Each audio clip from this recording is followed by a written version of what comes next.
Sehr geehrter Herr Generalsekretär, lieber Secretary Jens. General, dear Jens, it's so nice to welcome you back to Berlin, to the Chancellery. Top of our agenda was the summit. NATO is gathering in Vilnius in 3 weeks' time. We're going to deal and discuss with dealing with the war of aggression in Ukraine and its consequences. At the Madrid summit 1 year ago, we agreed on a range of steps in order to bolster and strengthen the alliance.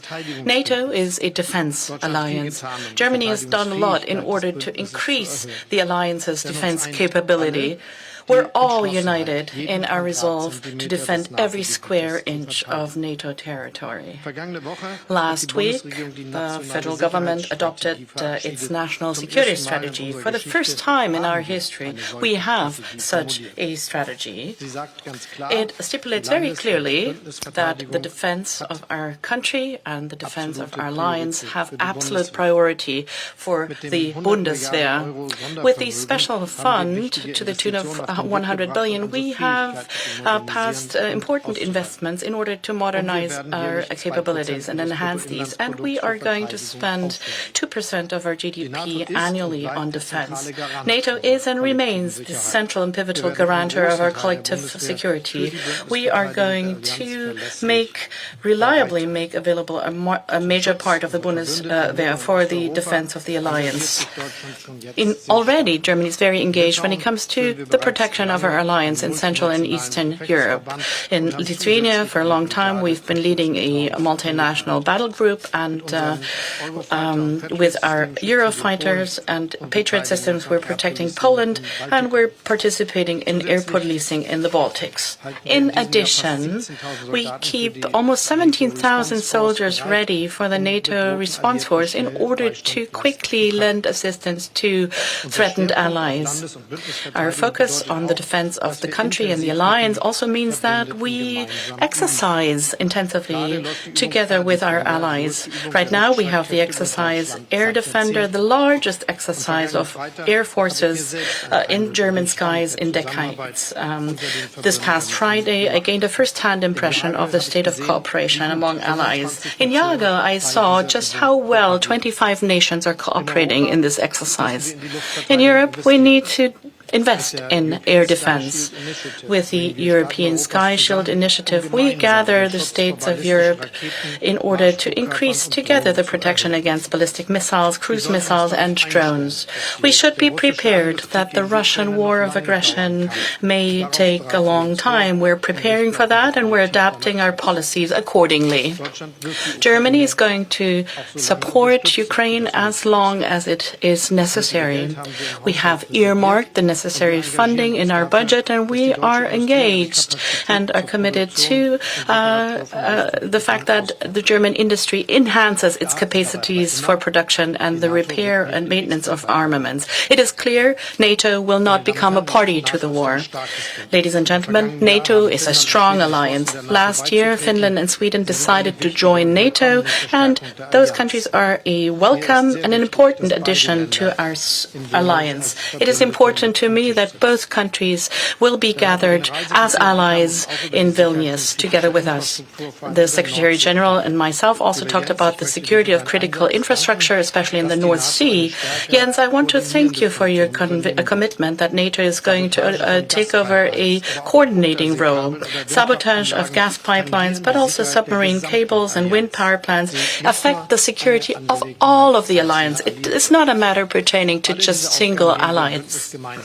We tackle these tasks together within the alliance, and I'm grateful for the good cooperation within NATO, which you, Jens, represent like no other. Thank you. Chancellor Scholz, dear Olaf, thank you so much for hosting me here in Berlin, and also thank you so much for your leadership and for your personal commitment to NATO, to the transatlantic alliance. We face the most challenging security environment in a generation. Last year, President Putin sent hundreds of thousands of troops into Ukraine, causing death and destruction. Ukraine has the right to liberate its own land, and a counteroffensive is now underway. The more land the Ukrainians are able to liberate, the stronger their hand will eventually be at the negotiating table. We all want this war to end, but a just peace cannot mean freezing the conflict and accepting a deal dictated by Russia. NATO is, as you said, no party to the conflict. We stand by Ukraine in its right to self-defense, enshrined in the UN Charter. And I commend Germany for its leading role in providing military, financial and humanitarian aid to Ukraine. And the recent decision to deliver another 64 Patriot missiles to Ukraine. This will save lives. Today, we also discussed our long-term support. The Vilnius Summit in July will set out a vision for Ukraine's future as an independent, democratic member of the Euro-Atlantic family. At the summit, allies will address Ukraine's membership aspirations. Allies are working on a multi-year package of assistance for Ukraine. We are also working to establish a new NATO-Ukraine Council to jointly consult on security issues of mutual concern. The decisions we will take in Vilnius will bring Ukraine closer to NATO. We also addressed bolstering NATO's deterrence and defence. This will be high on the agenda of our summit. We are now putting in place new regional plans with assigned forces and capabilities and high level of readiness. Germany will play a major part of this. You have already allocated thousands of troops to NATO, including through your leadership of our multinational battle group in Lithuania. I welcome Germany's first ever national security strategy, which confirms your strong commitment to NATO. I'm also thankful for Germany's leadership in establishing a new NATO maritime centre for the security of critical undersea infrastructure. This will increase our situation awareness and enhance our maritime presence. Tomorrow I will attend exercise Air Defender, the biggest air exercise in NATO's history. This is another demonstration of Germany's capabilities and commitment, and sends a clear message that NATO remains ready to defend every inch of Allied territory. To keep our people safe, we must continue to invest in our security. At the NATO summit in Vilnius, we will agree on a more ambitious defence investment pledge, with 2% of GDP as a floor, not a ceiling. And I strongly welcome Germany's historic commitment to reach 2% in 2024. We also discussed the situation in Kosovo. NATO's commitment to our United Nations mandate is unwavering. Our forces, the KFOR, will continue to take all necessary measures to ensure a safe and secure environment and freedom of movement for all communities in Kosovo. We call on all parties to stop any further escalatory steps and to return immediately to the dialogue facilitated by the European Union. So, Chancellor Scholz, dear Olaf, thank you again for Germany's leadership in this critical time. Thank you.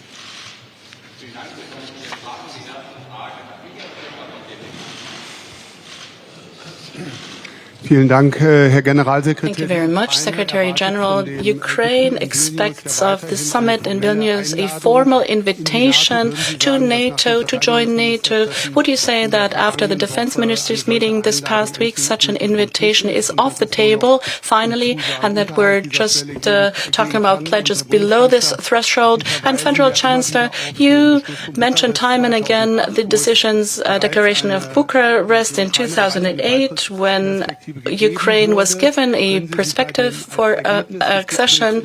Could you think that there is a formulation beyond, a wording beyond Bucharest in Vilnius?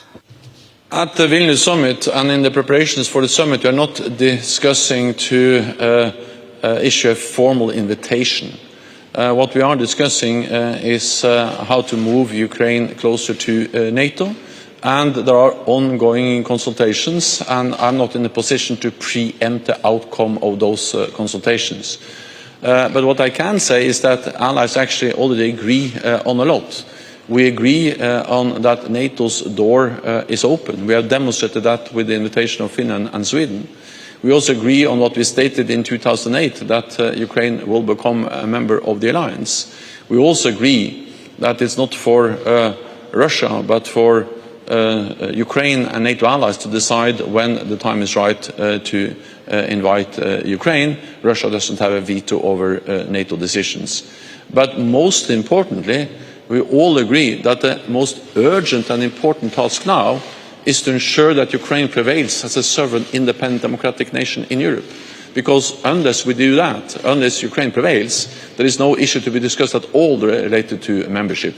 So therefore, I'm absolutely confident that at the Vilnius summit, allies will reiterate their strong support to Ukraine and the need to, both bilaterally but also through multilateral institutions, provide support to Ukraine for as long as it takes.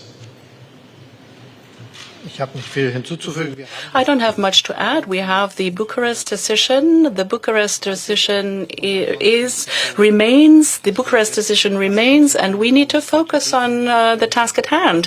We need to support Ukraine to defend its country, its integrity and sovereignty. Next question, please. Federal Chancellor, you stipulated this within the national security strategy. You mentioned the 2% goal of NATO. Now there are demands by Estonia, the ally, to increase the objective, to increase it to 2.5 and to make it the floor and not the ceiling. Do you agree, does the federal government agree? The defense budget is not supposed to increase that much next year. And Secretary General, on the 2% goal in the national security strategy, which you commended right now, it reads that Germany wants to achieve this in a multi-annual average, meaning that it would be okay if it would be below 2% for 1 year or another. Is that enough for you, and as from a NATO perspective? Thank you very much for these questions. We took all the necessary preparations for us to reach the 2% goal. We do this with the federal budget, but also by using the special fund that was conceived to actually be able to spend 2%. And in the law, passing this special fund, you see the funding available, and you could actually spend 1 year spend more than others, but our outlook is 2%. Our perspective is 2%. I assume once all countries in Europe have achieved this and all members in the transatlantic alliance, this will lead to a tremendous increase in our defense capabilities. I mean, it's a massive increase in defense spending. And if you look at all the many other countries and factor this in, countries that also need to increase their spending for them to reach the 2% objective, then if you add all of this up, this will result in a massive increase of defense capabilities for NATO. First of all, I would like to welcome the very strong commitment of Germany to reach 2%, and not only the commitment, but actually the fact that we have seen German defense spending going up significantly, and also, of course, by the special fund of 100 billion euros, and the whole message from the Zeitenwende has really sent a very clear message about further increases and the strength and commitment of Germany to contribute to our shared security, to our collective defense in NATO, and that's something I welcome. And we have seen that commitment not only in words but also in deeds, because Germany has taken important decisions to acquire new modern capabilities, including fighter jets more air defenses and many other types of defense capabilities, which are important for Germany, but also for the whole of NATO. The need to reach 2% reflects the fact that we live in a more dangerous world. And again, it will be for the leaders when they meet in Vilnius to decide the exact language. But I have argued in favor of regarding 2% as a minimum, because when you look at the capability targets, the capabilities we need to strengthen our collective defense in the way we have agreed, for many countries it will require actually more than 2%. Then, of course, the reality is that when you have a 2% guideline, there will always be fluctuations in GDP. So suddenly you have a pandemic and GDP goes down, and then you may have a very high percentage. So these kind of fluctuations will always be the case, but there is a big difference fluctuating around 1% or 1.5% and fluctuating around 2%. So the most important thing is that we have a significant increase in defense spending, and that we meet the capability targets which we agree which we have agreed in NATO. Let me add one brief thing, and that is that from my own experience as a politician, in Minister of Finance and Prime Minister, I know that it's never easy to increase defense spending, because if you spend more on defense, there's something less. There is less for healthcare, for education, for other important things. But the reality is that when we live in a more dangerous world, we just have to pay the price of investing more in defense, because without peace and security, all the other things we are striving for, climate change, prosperity, will not be able to address them if we don't ensure peace and security.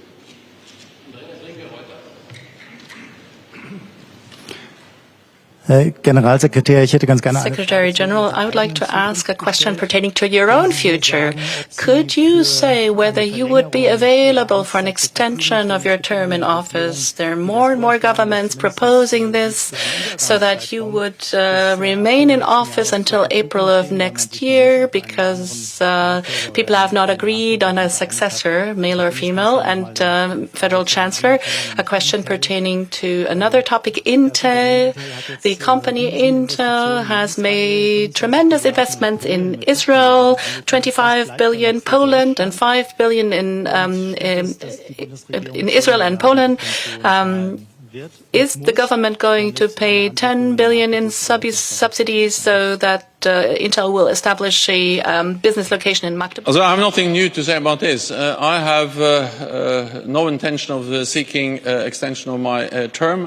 My only plan is to be focused on my task as Secretary General and do my job here until my tenure ends this fall, and I have really no other plans.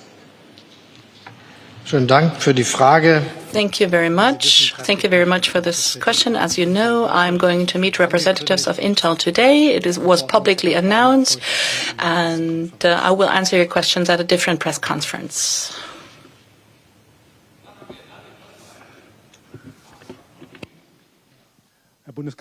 Federal Chancellor, you talked about the priority of country defense. You reiterated this. Shouldn't this be reflected in the regular defense budget? You're in the final phase of budget deliberations. Are we going to see a higher defense budget? And Secretary General, you talked about the 2%, which are not the bottom, not the ceiling. Don't you see a contradiction, a clear contradiction with regard to the security strategy, which is talking about a multi-annual average that keeps the back door open to less and not strives to have more than 2% like you?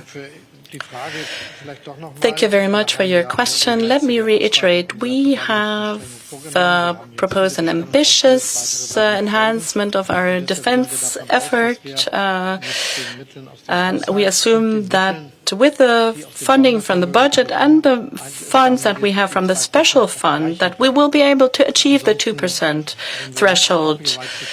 If you don't insist on copyright, I will reiterate what the Secretary General just said. I will take it over 100%, and I will ask the press secretary to say that it was my statement and not the Secretary General's. You can take that, no problem. First of all, the thing is that the national security strategy is a very important document, and I welcome that, and it expresses and formulates a very strong commitment of Germany to our collective defence, to our transatlantic bond, to NATO, and also the need to invest more in defence. And as I said, if you look at Europe on average, the fluctuations have been around 1.5% more or less. And of course, if the fluctuations then ends up around 2%, we are in a very different world, which will be a huge improvement. Second, when I refer to 2% as a minimum, that reflects the reality that when you look on the NATO capability targets, the forces we agreed to have on higher readiness, and the force structure we need to actually deliver on strengthening our collective defence, then for many allies, depending on how much they have invested in the past, where they are, this will necessarily mean more than 2%, and also fluctuations on levels above 2%. But with uncertainties related to GDP, there will always be fluctuations. Ladies and gentlemen, this concludes our press conference. Thank you so much.